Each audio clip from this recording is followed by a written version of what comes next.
Thank you. Hi, my name is Carlijn Kingma, and I'm a cartographer of society, which means that I map the invisible and often very complex architectures of our society, such as democracy or our educational systems or the laws that govern our society. Well, all those things that seem very big and very invisible often, those are the structures that I map through the language of architecture. And over the last years, I've made several maps, constantly in collaboration with writers, with researchers. And within all of these maps, whether it was democracy or education or healthcare, it always down the line came down to money, whether there was financing or whether there were funds for government spending on it. It all came down on money. If you can improve healthcare, well, wherever you go. So I knew already for quite some time, shit, someday I really have to map our money system. And well, 2.5 years I started working on this. It was actually also the longest time it took me to map a system. Here is the self-portrait that I made at the beginning, laying in front, a bit overwhelmed because I was constantly going into the labyrinth of all the theories, the thinkers, economic thinkers, the monetary reform plans of the past, and I was completely getting lost inside a sort of Borgesian labyrinth of information. So I needed guides.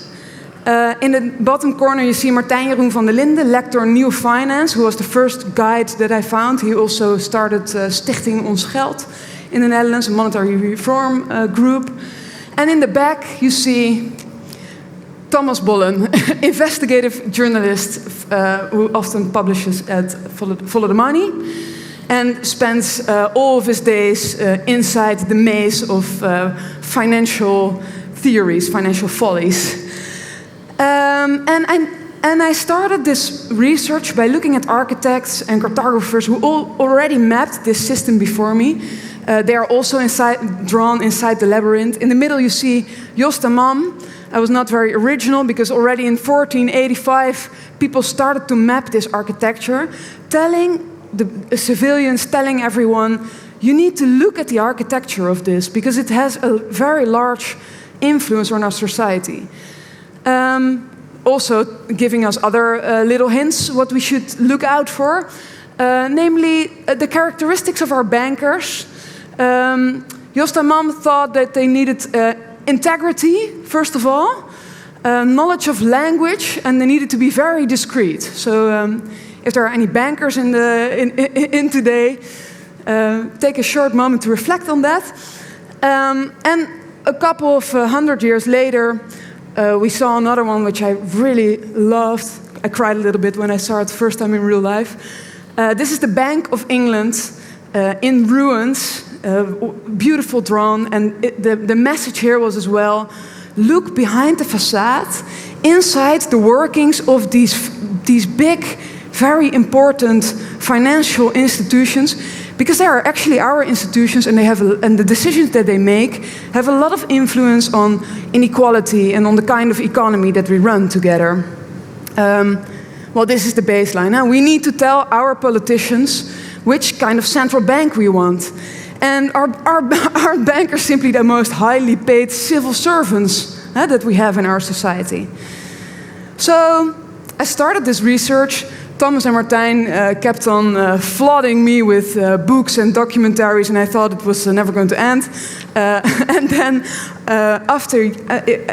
when I started reading all these things, I needed very quickly already to make flow diagrams to map everything that I was learning.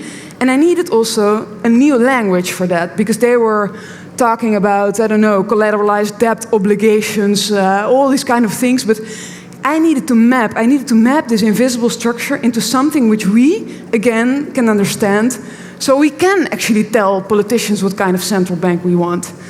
So we took the metaphor of water, which is actually quite an obvious one.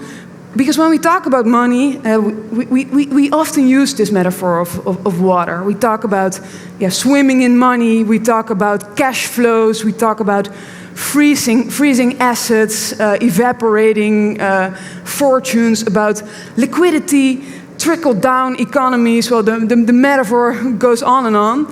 And well, with that language, and with this metaphor, we went with our drawings and with our sketches into all the far corners of this money system. We went to multiple banks.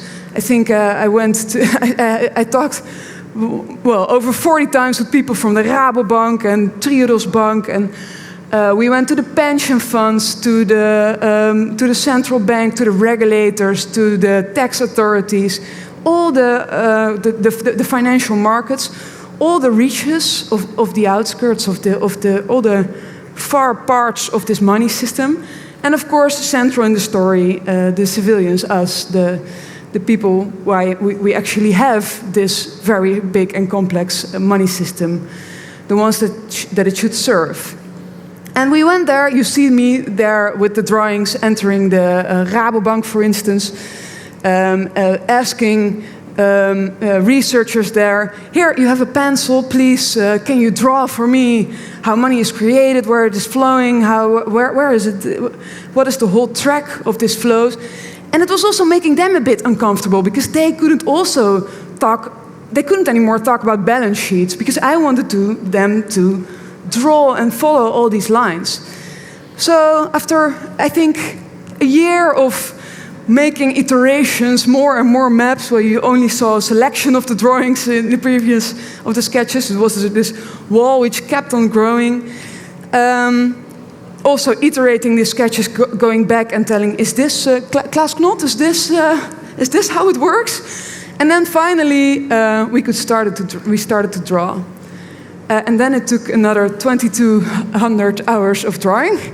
And after that, the first map was ready. Welcome to the world of big money, an uncharted world of mighty institutions that exert a huge influence on our daily lives. For 2 years, I explored this world, at first without any expertise, armed only with curiosity and wonder. To avoid getting lost in all the complexity, I asked guides to show me around.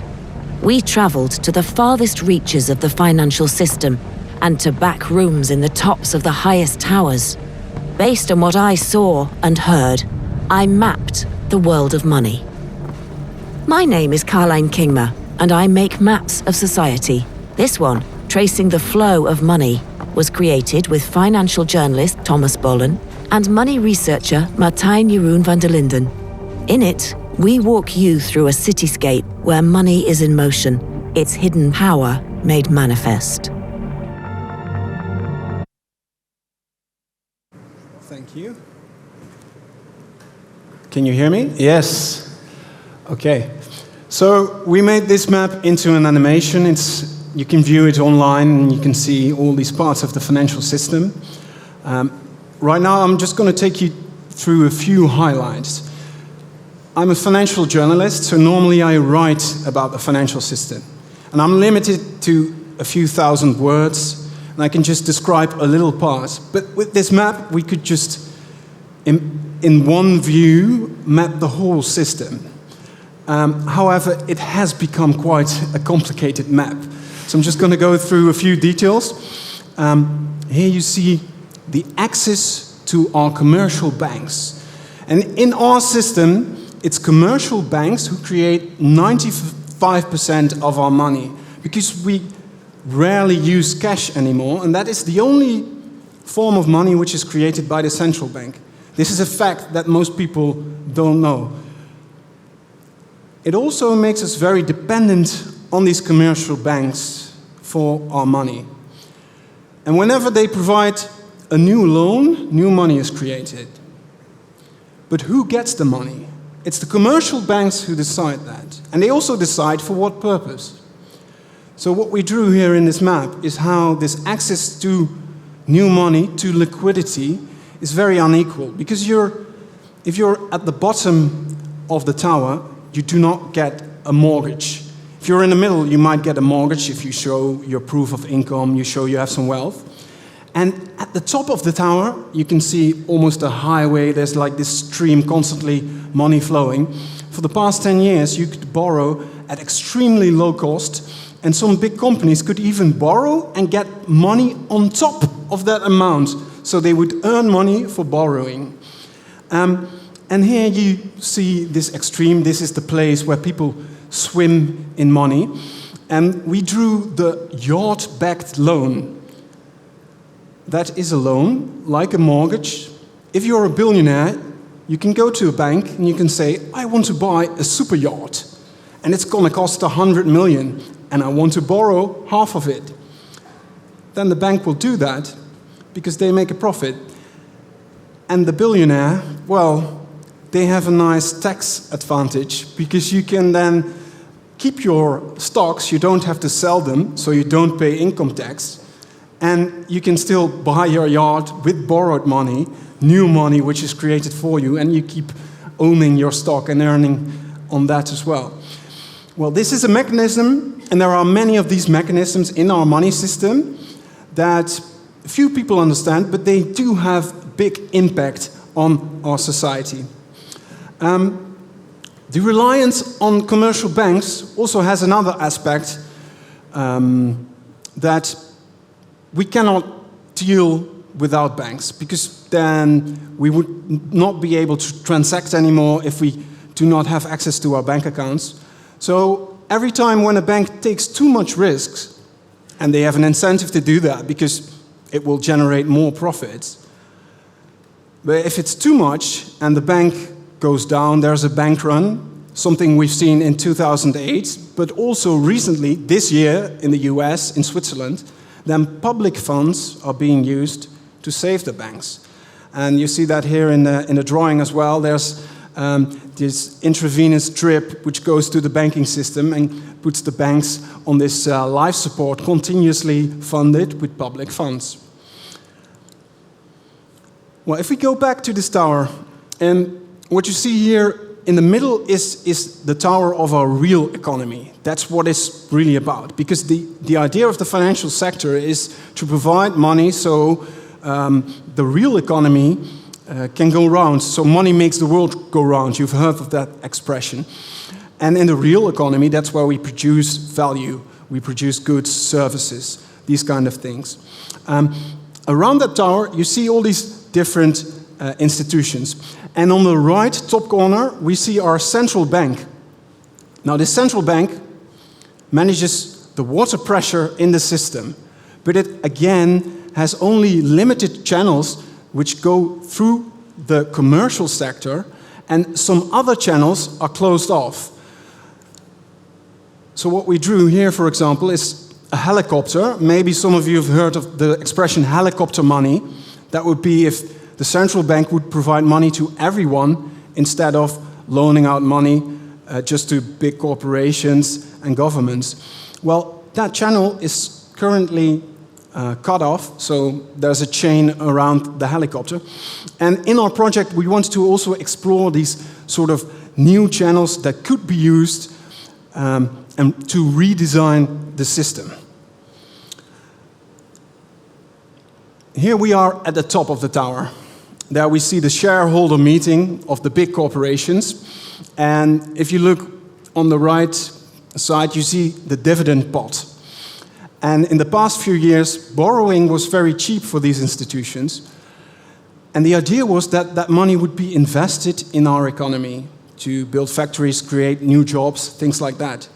But instead, large corporations have mostly used it to increase dividends and buy back their own shares from the stock market. Now, this is again a mechanism which has increased inequality in our society and has not really had the effect that it was intended for.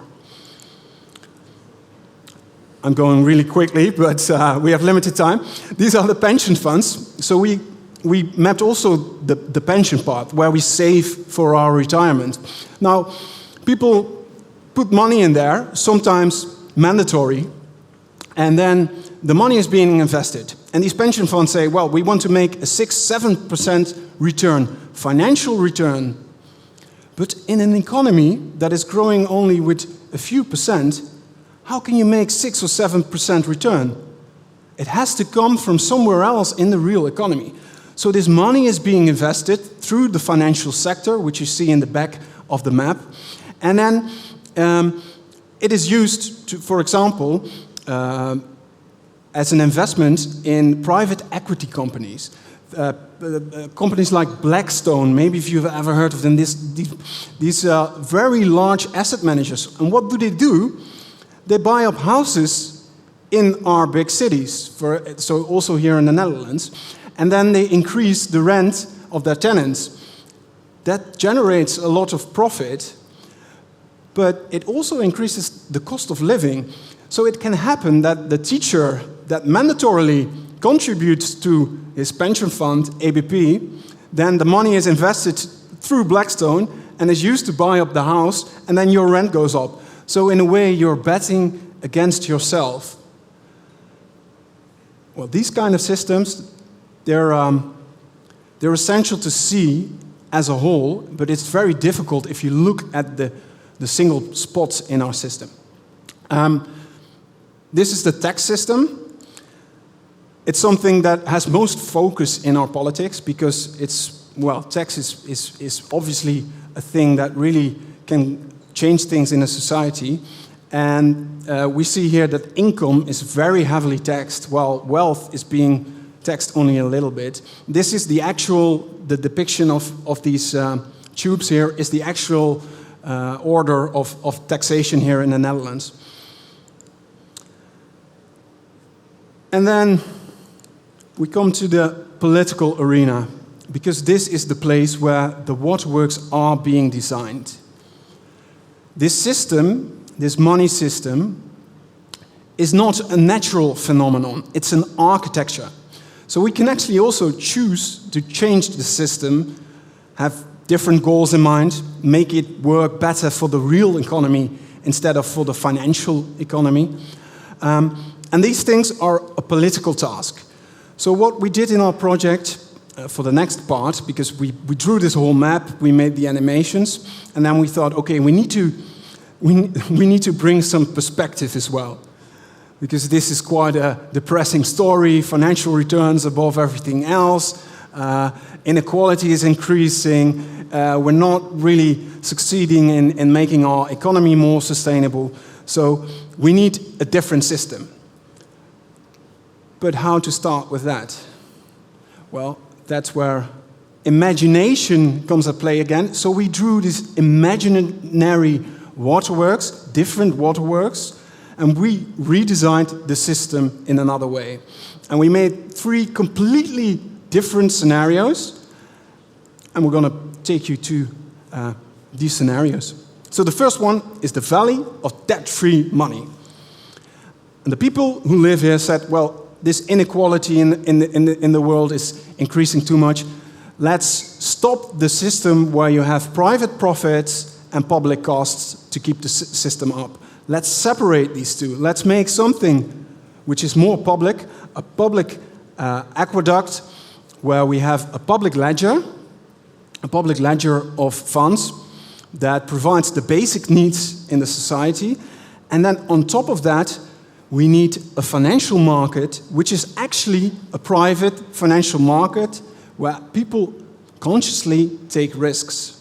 So right now, all of you have money in a bank account with ING, ABN, Rabobank. But do you know where your money is being invested? Well, just very few people actually know what they're funding with their money. In this society, that will change, because you can only keep a little amount in the public assets and the rest will be invested through these financial markets, and you'll consciously decide where it goes. And also there's a financial transaction tax being levied, so there's an incentive that you invest it for the long term. And public safety nets for this system do not exist anymore. So if you take risk, you can gain, but if it fails, you lose some of your money. That's how a market actually is supposed to function.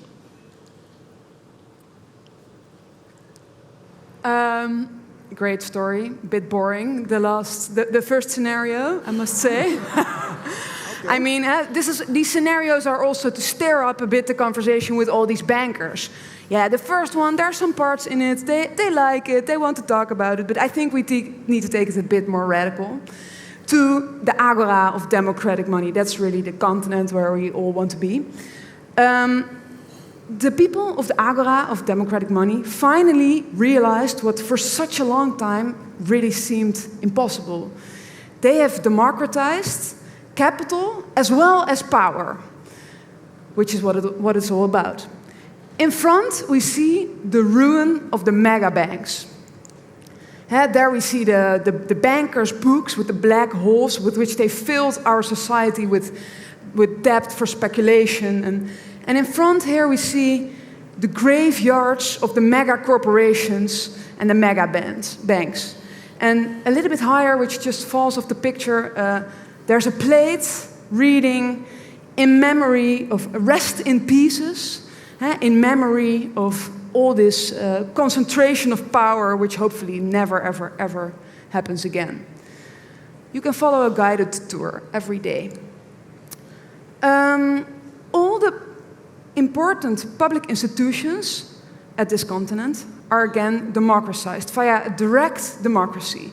So in the middle you see a big water tower. The money system is completely democratized. It's put not behind these facades, which you saw in the beginning, but it's placed in the center. And with the juries of all civilians, we together measure how much money is needed.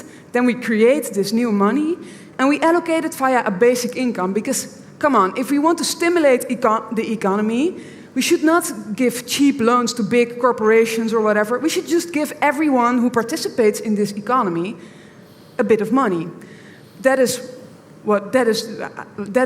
equality. That is what would be really fair. And also, all the companies are one person, one share, one vote.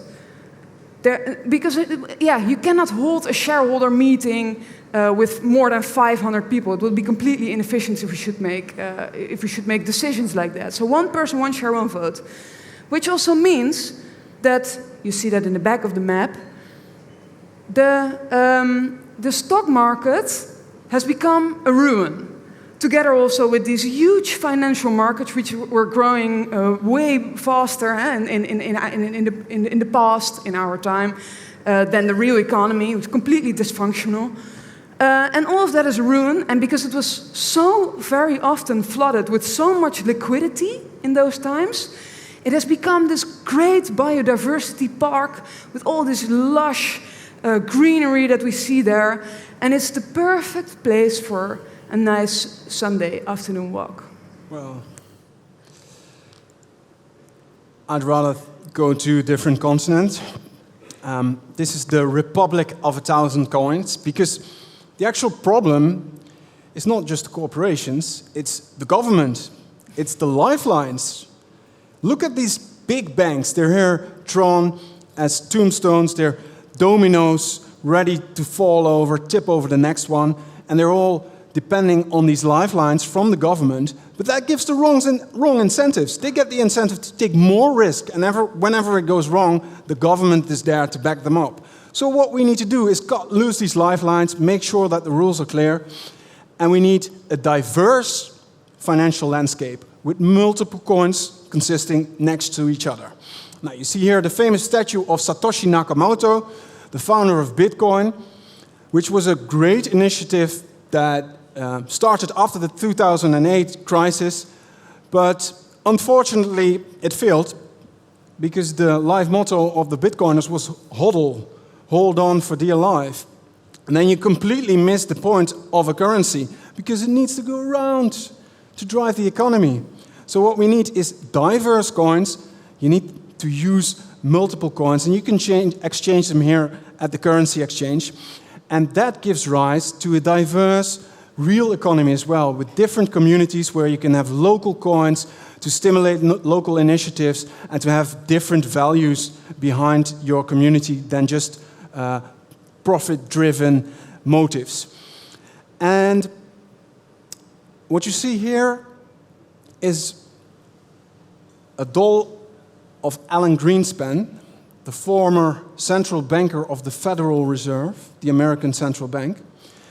And I highly recommending this continent, the Republic of 1,000 Coins, on this special festivity day. It's called End of Central Banking Day.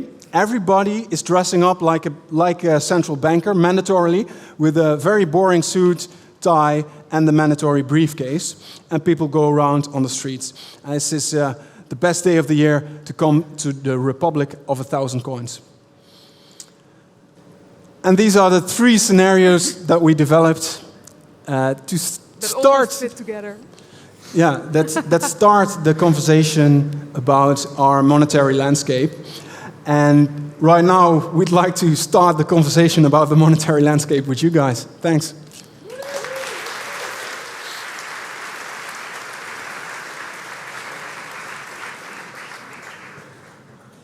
Wow, thank you. Thank you both very much. That was absolutely outstanding. I'll stand in the middle of you both. Like, this is the financial sandwich that I find myself in. Okay, audience, thank you so much for your questions. I can see some of them coming through on the app, so be ready, everybody, because I'm going to ask. And remember, you can join any time. I guess our first question is, Thomas, how much artistic influence do you have when you're drawing this? Do you say, I want to have this particular building? Do you argue about it? And I'm going to ask you this. Well, how much influence I actually have, you have to ask Carlijn. But I think myself that I had some influence on the designs of the institutions, yeah. So okay. we spent many hours in front of the map together, discussing like, this is how the system actually works. How are we going to draw this? How are we going to put this into water metaphors, draw pipelines, canals, things like that. And obviously, it has to look nice as well. And how much do you listen? In the beginning, I think I tricked you a bit by telling you that I need like 6 days of feedback moments. It became 2.5 years full-time. I don't have a very big social life anymore because we literally spent every day talking about it. And Thomas was quite, how do you say? He wanted to discuss every detail, needed to be very accurate, which I think was good for the end result. So does that mean that you're kind of the generalist that wants to come back and you're the details and you want to go forward? That sounds like a recipe for a lot of arguing. Yeah. Was there arguing or was it quite a harmonious experience? Both. Very harmonious. All right, let's go to some questions from our app. We've got quite a few here, so thank you very much. One brilliant question from Jeroen says, do we even need money these days? Oh, this is a good question, right? Who wants that one? Well, that's quite a philosophical question. Yeah, do we need money? Well, it's also a great concept, money, because we can interact with people at the other side of the world and have economic trade between us. And I think in a small community, it works to have an economy without money being fulfilling any function. But as soon as the economy becomes larger, you need something as a unit of account, as a way to store your value and to have the interaction with the other persons. So I think it has an important function. And I think the whole point we're trying to make also is that in the end, money is an agreement between people, and it all depends on the agreements, whether money becomes something functional or not.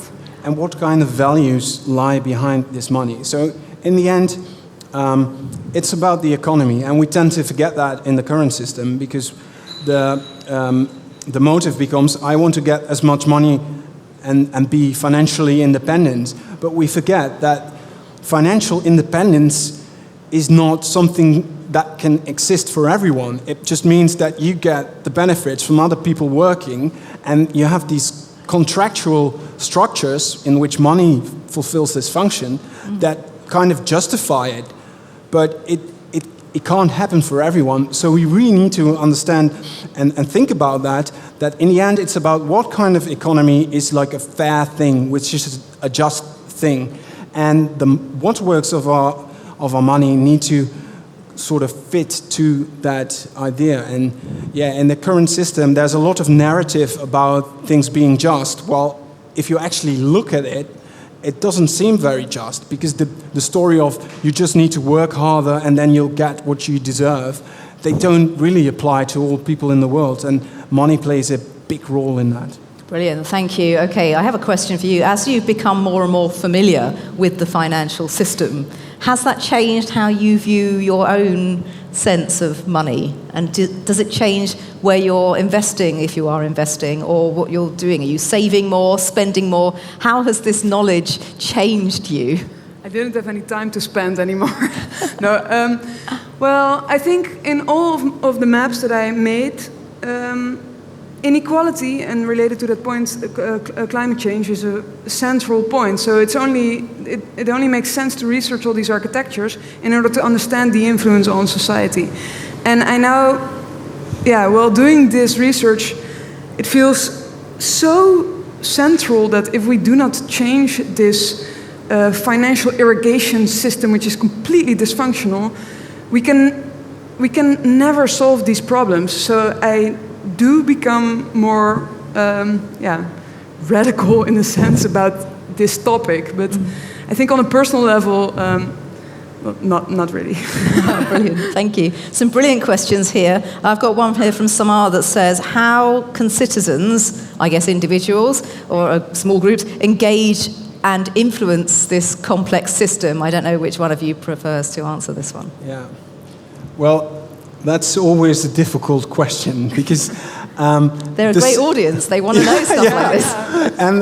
But I don't have the correct answer to that. But there are surely things that you can do just by discussing it. And what we did with drawing this map is also trying to inform people and also make them talk about it with other people. Because in the end, we live in a democracy here. And the democracy can only function if we talk about the really important things that shape our society. And for that, you need to understand a bit how it works and discuss it together. Then it becomes a political topic. And right now, there's a lot happening in the financial system. So we get a new form of money right now, central bank digital currency, the digital euro. It's the proposal, the law proposal is being drafted right now. I had a leak in my inbox, so I read it this morning. And it's going to be presented next week. And it's drafted by the European Commission. And there's a lot of bankers going there to lobby this proposal. But if normal citizens do not engage in this debate, it doesn't become a political topic.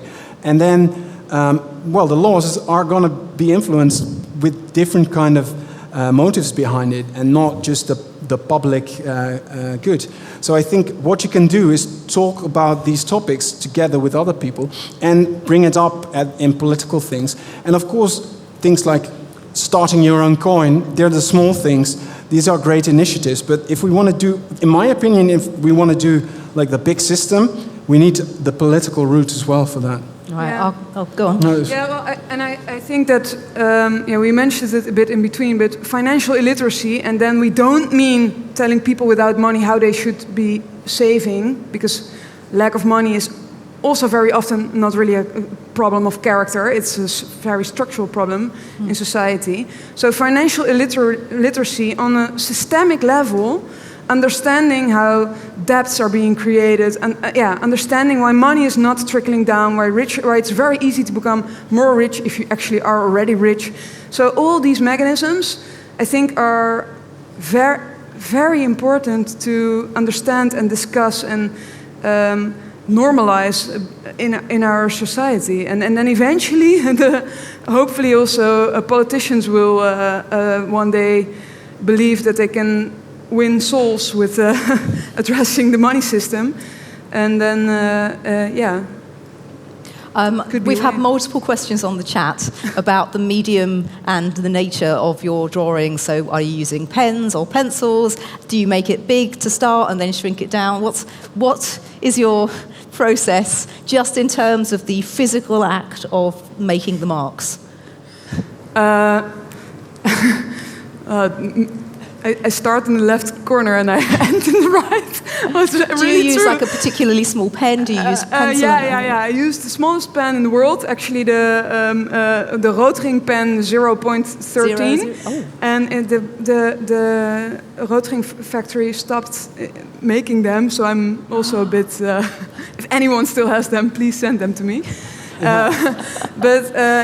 It's 1 year of making hundreds of drawings, talking to hundreds of people, literally hundreds of people, and then this image starts to grow in my head and sort of solidify, and then details become solidified, and then I needed to check with Thomas, and then you start drawing with this pen, and then and these drawing weeks are intense, because you draw for, this was 2,200 hours, a little bit more.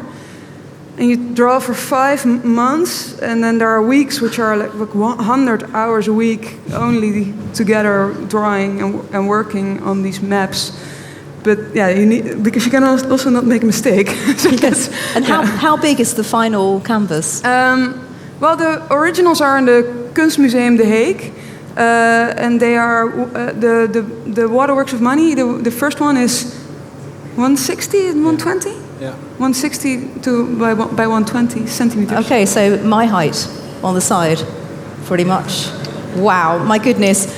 I would love to chat to you for longer. Audience, I know you would like to too. You're going to be staying around, right, for a little while? Yeah. Excellent. Wow, everybody, can we do an absolutely gigantic round of applause here for Carlijn and Thomas? Thank you.